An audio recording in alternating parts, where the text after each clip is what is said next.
నీ ఒకటి చేశాను, కానీ నీకు మంచే చేశాను. అన్న నిన్ను ప్రాణంలా ప్రేమిస్తున్నాడు, నీ కుటుంబానికి కవచంలా నిలబడుతున్నాడు.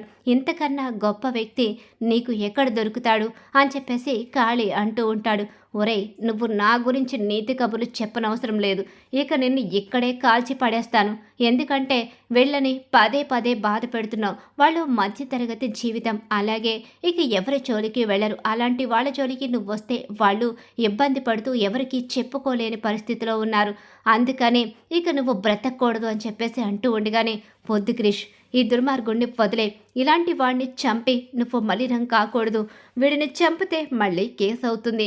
ఇక పోలీస్ స్టేషన్లు, అలాగే ఇక జైలు అంటూ వాటి చుట్టూ తిరుగుతూ జీవితకాలం అయిపోతుంది.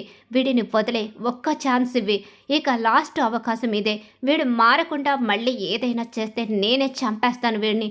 నేను నీ భార్యని కాబట్టి ఇక మంచికి మంచి, చెడుకు చెడులా నేను కూడా ఉండాలి అనుకుంటున్నాను అని చెప్పేసి అంటూ ఉండగా, సత్య, నువ్వు నిజంగానే నా భార్యవి.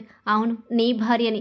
నువ్వు తప్పు చేశావని, నువ్వే కిడ్నాప్ చేశావని చెప్పి నిన్ను అపార్థం చేసుకుని మొదటి రాత్రి రోజే నిన్ను అసహించుకుని దూరం పెట్టి ఆ రోజు నుంచి ఈ రోజు వరకు నీకు నరకం చూపిస్తున్నాను.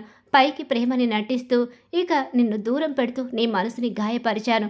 కానీ ఇక నుంచి అలా జరగదు. ఇక నుంచి నా కృష్ణని నా గుండెల్లో పెట్టుకొని చూసుకుంటాను.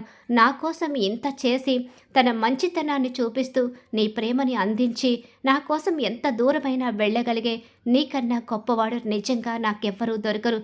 ఇక నీతోనే ఈ సత్య, నీతోనే నీ నీడలా ఉండిపోతుంది. ఎప్పటికీ ఇక నీకు ఎలాంటి ఇబ్బంది కలగనివ్వకుండా గుండెల్లో పెట్టుకొని చూసుకుంటాను అని చెప్పేసి క్రిష్కి మాటిస్తుంది. అలా క్రిష్ సత్యల మధ్య అపార్థాలు తొలగిపోతాయి. క్రిష్ని మనస్ఫూర్తిగా ఇష్టపడడం మొదలు పెడుతుంది.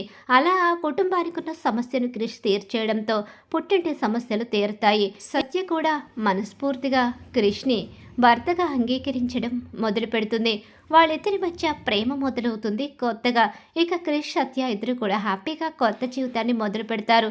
ఇక విశ్వనాథం, ఇంకెప్పుడు అల్లుడిని అపార్థం చేసుకుని దూరం పెట్టకు. అల్లుడు మన ఇంటికి రక్షలా ఉన్నాడు. నిజంగా ఇలాంటి అల్లుడు దొరకడం నా అదృష్టం. నేను మొదట్లో క్రిష్ మీద కోప్పడిన మాట నిజం, కానీ ఇప్పుడు క్రిష్ ఎలాంటి వాడో తెలుసుకున్నానని చెప్పి విశ్వనాథం అంటూ ఉంటాడు. మరి రాబోయే కథలో ఇలా అయితే జరిగిపోతుంది. క్రిష్, సత్య కలవాలని చెప్పి ఎవరైతే కోరుకుంటున్నారో వాళ్ళు మా వీడియోని తప్పకుండా లైక్ చేయండి. సత్యభామ సీరియల్ అప్కమింగ్ ఎపిసోడ్స్ టీవీలో కన్నా ముందుగా చూడాలి అనుకుంటే మా ఛానల్ ఇప్పుడే సబ్స్క్రైబ్ చేసుకు పక్కన గంట సింబల్ ఆల్ మీద క్లిక్ చేయండి.